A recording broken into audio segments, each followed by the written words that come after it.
Hi, I'm Tim. Join me in this video as we discuss the FlyBear Darkstar Ready to Fly RC model airplane. Let's get to it.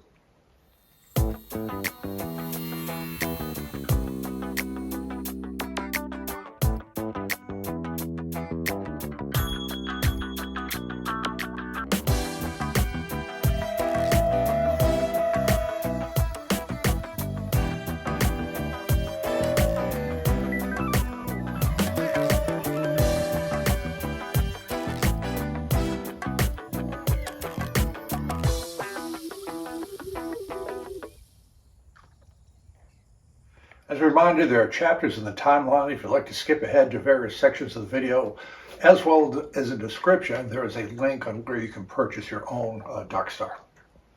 This is the FlyBear Darkstar Ready to Fly model airplane. It's really a unique little airplane to emulate stealth aircraft. In this video, we'll do a very quick unboxing, discuss it, take it out for a test flight, and I think it's going to be an interesting little project. So let's take a look at the unboxing of this aircraft. With these models, I always like to take a look at the box just to see what information's on there. Very nice picture of the Darkstar, so that is nice there. And the flight time is 5 minutes. That's a fairly short flight time, but you'll see when we unbox it. It's a twin-engine, twin electric ducted fan model. The ducted fans use a lot of power, so that would cut back on that. This is a view of the Darkstar in the box. Everything's there, the transmitter, the plane. Just glue in the two fins, accessory pack, and you're all set to fly. It weighs 110 grams. The weight and the wingspan and so forth is here. It looks like it has two control surfaces on the back, so that'll be basically elevators and ailerons or elevons to control that and pitch and roll. And it'll have various modes. It'll be utterly dependent on gyros for the stabilized flight. And here you can see a little picture of the ducted fans, the twin ducted fan underneath, which is really kind of cool. And they point out this is made from foam. So normally I do an unboxing, but the thing comes practically done. This is everything in the box. So this is the fuselage itself. These are the two elevon controls in the back. You have tiny little servos on each side. If you look inside here, you can see the two ducted fans. So that's pretty cool to have that. And then there's just it's a kind of flexible foam, which is okay. And then it's just you pull up the hatch. There's an included battery here, the various electronics. These are the two fins that I'll simply glue in tomorrow to go like that. By the way, the fins are kind of cute. If you look at this symbol here, it looks like a stylized squirrel. This is a very clever take on the Skunkworks cartoon figure, which is characteristic of a Lockheed Martin Skunkworks. The Skunkworks is their secret projects branch. The Skunkworks designed the U-2, the SR-71, other special programs. So they made a little squirrel from that, I guess, to avoid any trademark issues. You've got the flexible nose, which is fine, two batteries, and then some landing gear and charger right here. And then really a pretty basic controller with the control sticks, throttle, and this will be the up and down, left and right, the trim. And this A, B, and C is described in the instruction manual to have fully stabilized flight, partially or off, with 3 AA batteries in the back. And of course, an instruction manual, we'll go through that in a moment. The Darkstar is really a pretty interesting design from an RC model airplane perspective, and how it links to a lot of the work done in the real world with stealthy aircraft. This is very characteristic of what is going on in the developmental world for stealthy aircraft. To make an aircraft stealthy, generally the idea is to make it low observable for radar, to some extent infrared. You have to do two things basically. You have to adjust the shape of the aircraft for radar low detection, and also there's various materials you put on the surface of the aircraft.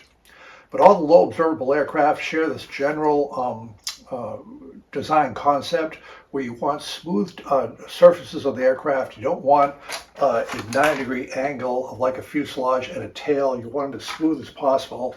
That seems to work well. Tails are avoided because that is an intersection for the radar signals, but they tilted the tails a little bit. That is common, as well as the ducted work for the fans there. There's really not much to the instruction manual. Here it is here. Let's take a look at some of the pages inside the instruction manual. The instruction manual is actually quite good. You have the cover here, and inside is to the point information.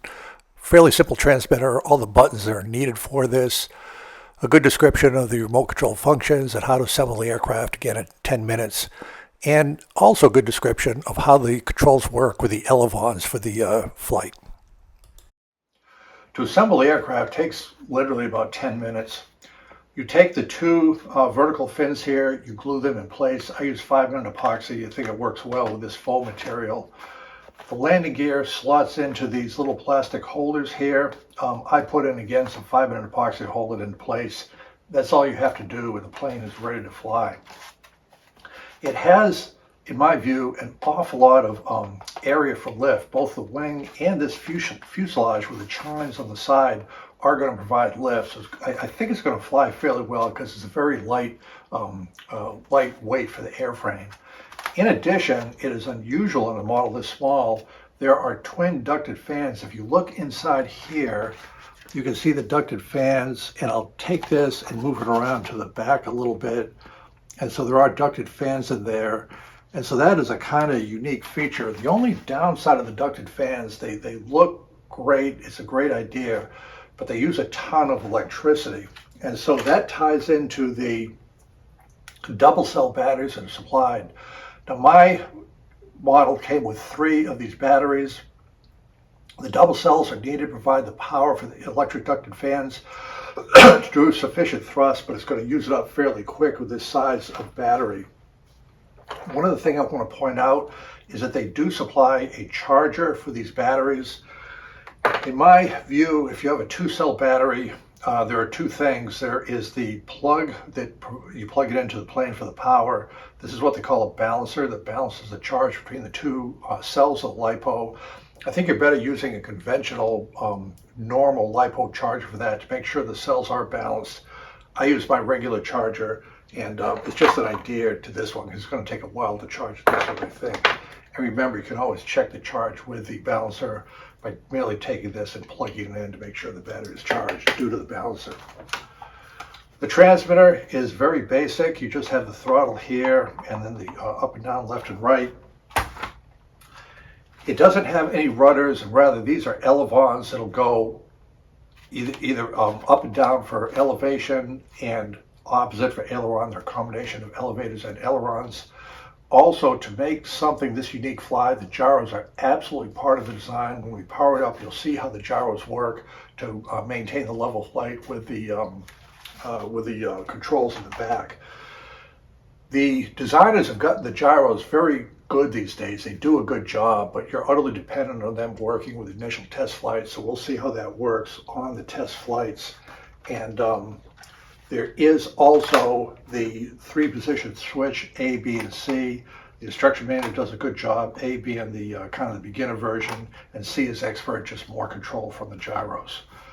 And again, 3 AA batteries for this. And the final thing I'll mention on the assembly, this is a flexible nose cone, so you don't cause any damage to anybody, and I glued that on with 5-minute epoxy. So let's take a minute now to power it up and see how it works. I've plugged in the Darkstar. The battery fits in well here. There's plenty of room in the compartment. The hatch is right here. I'll leave the hatch off for now just so we can see that it's on there. To turn on the transmitter, we simply press that button. The blue light comes on. To activate the throttle, you want to put it up and down. It's just a safety measure that'll activate it, and just the normal twin switch is right here. So we'll go into the beginner mode with A, and what we'll do is, this is up and down, and then turning. You can see how it goes opposite like that. It's always going up and down because the gyros are trying to seek it out. Do you see how as I adjust the pitch, the back tail controls are adjusting to try to keep it level flight? That's just the way the gyros are built into the magic of the computer there. Now the other thing I want to point out is the thrust, which is on the left stick. It's a fair amount of thrust. I'll just kind of... The other thing that happens on the thrust, that it helps with the turn of the aircraft. As you turn this, if I turn to the right, there will be increased thrust here and a decreased thrust here. So the differential thrust will actually help the aircraft turn because it doesn't have any conventional rudders in conjunction with the elevons. So somehow the designers have mixed all that together. Usually something like this works pretty well, but again, there is differential thrust to help with the turn of the aircraft. So that being done, the one other thing I want to mention is it's very important in any aircraft to pick out the center of gravity. That's where the aircraft balances. To determine the center of gravity on this airplane, I don't have a clue. It's not mentioned anywhere in the directions. This is where it balances out. To me, that looks about right, but with these very unusual designs, and that they're almost ready to fly, you can't move battery around to adjust the CG. It just comes out right by putting the battery in here. It's nice to check the CG, but it just comes that's just a warning that I haven't used it for a while. The CG is already built into the way the plane is designed. So that's that. I'm very happy with the airplane. I think it's going to fly well. I really do. So we'll wait for a good day at the RC field and take it out for a test flight. We are at the airfield. Here is the Darkstar in the grass. Very nice looking airplane. We'll do a walk around. Here's the side of the aircraft. Note the landing gear. I think you could easily fly this without the landing gear. There's no danger of damaging props if you wanted to do that. But I'm going to try a ground takeoff. There's the top view. And again, the back, you can see the twin ducted fans. Everything, it's a nice looking airplane. Everything's in good shape. And we'll just take a quick look at the hatch. Plenty of room for the included battery. Right here at the field, it looks like a perfect day for a test flight. There's no wind, there's good cloud cover, so there's no sun to worry about. And what we'll do is we'll take the Darkstar up for a test flight. I think everything's in order. With these ready to fly planes with the gyros and all that, we're kind of in the faith mode. There's nothing I can do to adjust it. So what we'll do is we'll put in the battery, take it off. I think I'm going to try a ground takeoff first. After that, we'll see with a hand launch. So wish me luck. So we'll do a control check and then we'll take it for a flight. So these are the elevons. They go up, down, and the gyros are kind of making them work strangely. That's okay. The throttle. Okay, we're all set. So, time to take it for a flight. The first was on the ground. I applied full power, small wheels. It just wasn't going to take off. Now the world's worst hand launch is coming up right about now. And just not enough. So let's think about that. We'll try a second hand launch and we'll have success. Instantly, a little bit nose high. It's picking up lift. It's accelerating. I'm feeling good. The plane flies fine. This is the first turn out of traffic. And now I'm speeding up, flying low. It's in total control, very smooth. The gyros are doing a good job. Sufficient power to turn around. Not an excess of power, but a very pleasant landing model. Coming in now for final approach and landing. Now it decides to glide a little bit and finally touches down. Very good flight. Well, we just completed the maiden flight of the Darkstar. You saw it fly. I'm very happy. The plane flies well. It doesn't have a ton of extra power. I tried taking off of the ground and then the hand launch. It just didn't have it. But when I did this, the final hand launch, pointed up a little bit, and with all the lift from this body and the wing caught, it flew fine. I could tell instantly that it was going to be okay. So it's a lightweight airplane, a lot of lift from the body and the blended wing there, which works to its advantage. I was in control A, which is beginner, B, which is more control, C is expert. You're going to have a ton of control in this. There was no problem turning. I could do anything I want as I was flying it. And once it's up in the air and moving along, it handled absolutely well. It was stable. There was no trim required. The gyros seemed to work just fine. An impressive little model, something different, and I think it's a nice addition to your ready to fly flying fleet. Good luck.